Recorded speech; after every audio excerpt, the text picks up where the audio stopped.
2014. gada 9. maijs. Šodien mēs atrodamies Uzvaras laukumā pie Uzvaras pieminekļa. Laiks mums šodien lutina un cilvēki ir patiesi pozitīvi. Redzēsim, kā viss notiks dienas gaitā. Jau no paša rīta ziedu tirgošanās iet uz urā. Tomēr, lai cik ziedi arī nemaksātu, tie ātri vien nokļūst Uzvaras pieminekļa pakājē. Ziedus liek gan jauni, gan veci, taču iemesls šeit atrasties ir tikai viens. Но мы просто пришли как отдать дань уважения этим людям погибшим.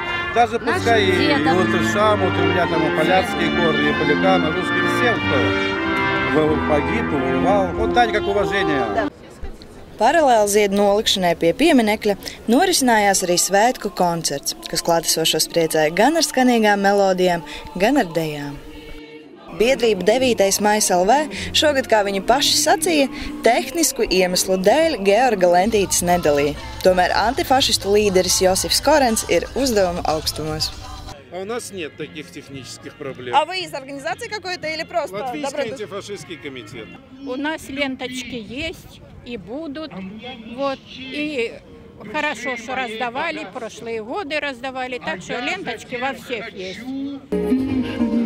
Склонясь до земли, где-то далеко в памяти моей. Galvenais būt šeit, ja ir iespēja, varbūt pateikt paldies un atnakt, man liekas, visgalvenākais normāla stāvoklī, jo ļoti daudz un jauniešu un citu cilvēku atnāc alkoholiska, varbūt dzer šeit, ja, un tas nav pareizi, kas mēs uzskatām, tāpēc, ka tas nav, var dzert, piemēram, vecmaiņas, vectevi, jo viņam bija tas tradicionāli pirms kariem iet padzerties, lai būtu spēks, lai būtu, jā.